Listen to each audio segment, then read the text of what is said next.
উপবন express. এটা ঢাকা থেকে 10টার সময় ছাড়বে, তারপর 10টা 23-এ থাকবে বিমানবন্দর স্টেশনে। সেখানে 5 মিনিট অপেক্ষা করবে এবং 10টা 28-এ বিমানবন্দর থেকে ছেড়ে যাবে। এরপরে নরসিংদীতে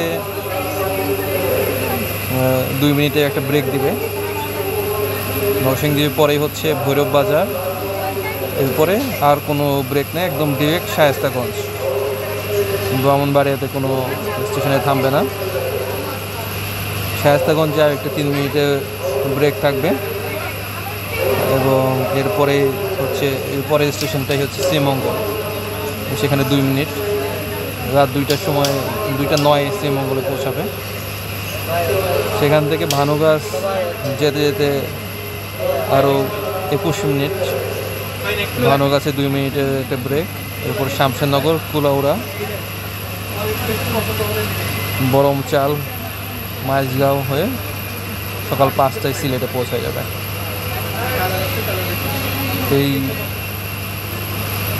সর্বোচ্চ ব্রেক দেয় হচ্ছে বিমানবন্দর স্টেশনে 5 মিনিট। এরপরে ভৈরব বাজার, শায়েস্তাগঞ্জে 3 মিনিট করে, কুলাউড়াতেও 3 মিনিট সময় ব্রেক দেয় এবং বাকি স্টেশনগুলোতে 2 মিনিটের একটা ব্রেক।